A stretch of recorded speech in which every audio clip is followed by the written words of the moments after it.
Les échanges sont à la base de l'économie. Or, les échanges ne peuvent pas avoir lieu s'il y a trop de méfiance entre les agents économiques. En effet, on n'échange pas quelque chose sans avoir confiance en la valeur de ce que l'on reçoit en retour. De même, on n'accepte pas de travailler pour quelqu'un si on le soupçonne de ne pas nous rémunérer. Pour qu'une économie fonctionne, il faut donc que les individus puissent surmonter leur méfiance, même s'ils ne se connaissent pas. Certes, la confiance peut se construire sur la base d'une promesse ou d'un serment. On peut même faire confiance en partant du principe que l'autre doit faire attention à préserver sa réputation. Mais chacun est conscient que l'on peut trahir sa promesse sans toujours en subir de conséquences, que le serment n'a plus la même valeur qu'autrefois, car la crainte d'une sanction divine n'est plus aussi répandue. Et enfin, que la menace d'une mauvaise réputation n'est pas toujours assez dissuasive, car aujourd'hui, les interactions économiques se font essentiellement avec des inconnus.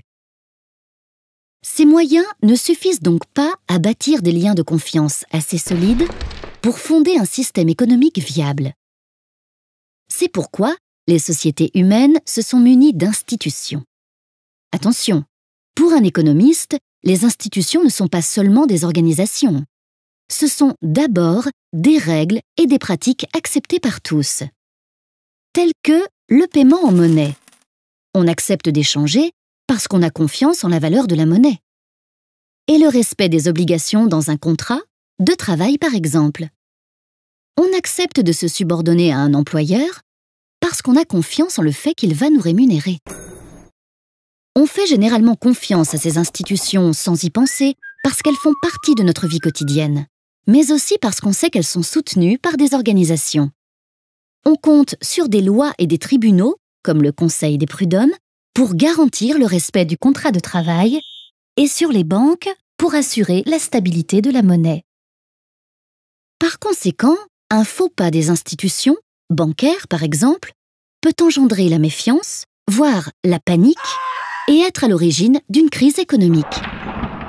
La confiance s'écroule donc aussi vite qu'elle se construit lentement. Ainsi, il ne peut y avoir d'économie en bonne santé sans confiance entre ses acteurs et sans des institutions solides qui favorisent cette confiance.